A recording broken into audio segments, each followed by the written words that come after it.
जय श्री हरि। आप सभी को षटतिला एकादशी व्रत की ढेर सारी शुभकामनाएं। पोष पुत्रदा एकादशी के उपरांत माघ माह के कृष्ण पक्ष में आने वाली इस एकादशी को षटतिला एकादशी कहा जाता है। इस दिन तिल स्नान, तिल का उपटन, तिल का हवन, तिल का तर्पण और तिल का भोजन और तिलों का दान, तिल के 6 प्रयोग इस व्रत में अवश्य करने चाहिए। इनके प्रयोग के कारण यह षटतिला एकादशी कहलाती है। इस व्रत के करने से अनेक प्रकार के पाप नष्ट हो जाते हैं। एक समय दालभ्य ऋषि ने पुलस्त्य ऋषि से पूछा कि हे महाराज, पृथ्वी लोक में मनुष्य ब्रह्म हत्यादि महान पाप करते हैं। पराये धन की चोरी तथा दूसरे की उन्नति देखकर ईर्ष्या करते हैं।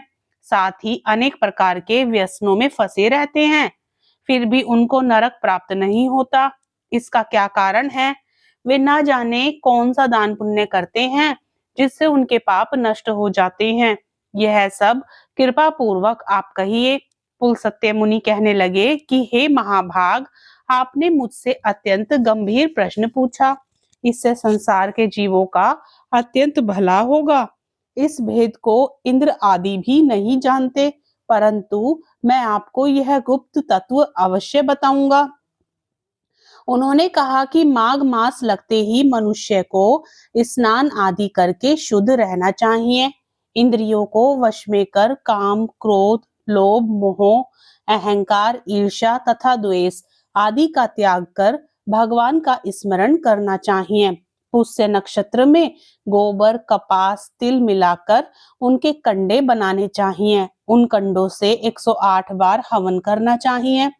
उस दिन मूल नक्षत्र हो और एकादशी तिथि हो तो अच्छे पुण्य देने वाले नियमों को ग्रहण करें। स्नान आदि नित्य क्रिया से निवृत्त होकर सब देवताओं के देव श्री भगवान का पूजन करें और एकादशी व्रत धारण करें। रात्रि को जागरण करना चाहिए। उसके दूसरे दिन धूप, दीप, नैवेद्य आदि से भगवान का पूजन करके खिचड़ी का भोग लगाएं। तत्पश्चात पेठा, नारियल, सीताफल या सुपारी का अर्घ्य देकर स्तुति करनी चाहिए। हे भगवान, आप दीनों को शरण देने वाले हैं। इस संसार सागर में फंसे हुओं का उद्धार करने वाले हैं। हे पुंडरीकाक्ष, हे विश्व भावन, हे सुब्रमण्यम, हे पूर्वज, हे जगतपते, आप लक्ष्मी जी सहित इस तुच्छ अर्घ्य को ग्रहण करें। इसके पश्चात जल से भरा कुंड ब्राह्मण को दान करें तथा ब्राह्मण को श्यामा गौ और तिल पात्र देना भी उत्तम है। तिल स्नान और भोजन दोनों ही श्रेष्ठ है। इस प्रकार जो मनुष्य जितने तिलों का दान करता है उतने ही 1000 वर्ष स्वर्ग में वास करता है। इतना कहकर पुलस्त्य ऋषि कहने लगे कि अब मैं तुमसे इस एकादशी की कथा कहता हूँ, ध्यान पूर्वक सुनो। एक समय नारद जी ने भगवान श्री हरि विष्णु से यही प्रश्न किया था और भगवान ने जो षटतिला एकादशी का महात्म्य नारद जी से कहा सो मैं तुमसे कहता हूँ। भगवान ने नारद जी से कहा कि हे नारद, मैं तुमसे सत्य घटना कहता हूँ, ध्यान पूर्वक सुनो। प्राचीन काल में मृत्यु लोक में एक ब्राह्मणी रहती थी। वह सदैव व्रत किया करती थी। एक समय वह 1 मास तक व्रत करती रही। इससे उसका शरीर अत्यंत दुर्बल हो गया। यद्यपि वह अत्यंत बुद्धिमान थी, तथापि उसने कभी देवताओं या ब्राह्मणों के निमित्त अन्न या धन का दान नहीं किया था। इससे मैंने सोचा कि ब्राह्मणी ने व्रत आदि से अपना शरीर शुद्ध कर लिया है, अब इसे विष्णु लोक तो मिल ही जाएगा, परंतु इसने कभी अन्न का दान नहीं किया। इससे इसकी तृप्ति होना कठिन है। भगवान ने आगे कहा, ऐसा सोचकर मैं भिखारी के वेश में मृत्यु लोक में उस ब्राह्मणी के पास गया और उससे भिक्षा मांगी। वह ब्राह्मणी बोली, महाराज किस लिए आए हो? मैंने कहा, मुझे भिक्षा चाहिए। इस पर उसने एक मिट्टी का ढेला मेरे भिक्षा पात्र में डाल दिया। मैं उसे लेकर स्वर्ग में लौट आया।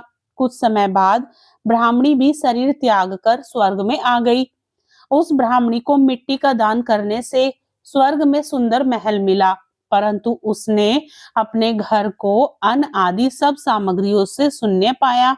घबराकर वह मेरे पास आई और कहने लगी, कि भगवान, मैंने अनेक व्रत आदि से आपकी पूजा की, परंतु फिर भी मेरा घर अनादि सब वस्तुओं से शून्य है। इसका क्या कारण है? इस पर मैंने कहा, पहले तुम अपने घर जाओ, देव स्त्रियां आएंगी तुम्हें देखने के लिए। पहले उनसे शर्तिला एकादशी का पुण्य और विधि सुन लो, तब द्वार खोलना। मेरे ऐसे वचन सुनकर वह अपने घर गई। जब देव स्त्रियां आई और द्वार खोलने को कहा, तो ब्राह्मणी बोली, आप मुझे देखने आई हैं, तो शर्तिला एकादशी का महात्म्य मुझसे कहो। उनमें से एक देव स्त्री कहने लगी कि मैं कहती हूँ। जब ब्राह्मणी ने शर्तिला एकादशी का महात्म्य सुना, तब द्वार खोल दिया। देवांगनाओं ने उसको देखा कि ना तो वह गांधर्वी है और न आसुरी है, वरन पहले जैसी मानुषी है। उस ब्राह्मणी ने उनके कथनानुसार शर्तिला एकादशी का व्रत किया। इसके प्रभाव से वह सुंदर और रूपवती हो गई तथा उसका घर अन्न आदि समस्त सामग्रियों से युक्त हो गया। अतः मनुष्यों को मूर्खता त्याग कर शर्तिला एकादशी का व्रत और लोभ न करके तिल आदि का दान करना चाहिए। इससे दुर्भाग्य, दरिद्रता तथा अनेक प्रकार के कष्ट दूर होकर मोक्ष की प्राप्ति होती है। इस प्रकार शर्तिला एकादशी व्रत कथा संपूर्ण होती है। प्रेम से बोलिए भगवान श्री हरि विष्णु की जय, लक्ष्मी माता की जय, एकादशी माता की जय, तुलसी माता की जय। आप सभी को कथा अच्छी लगे तो वीडियो को लाइक करें और साथ ही चैनल को सब्सक्राइब करें।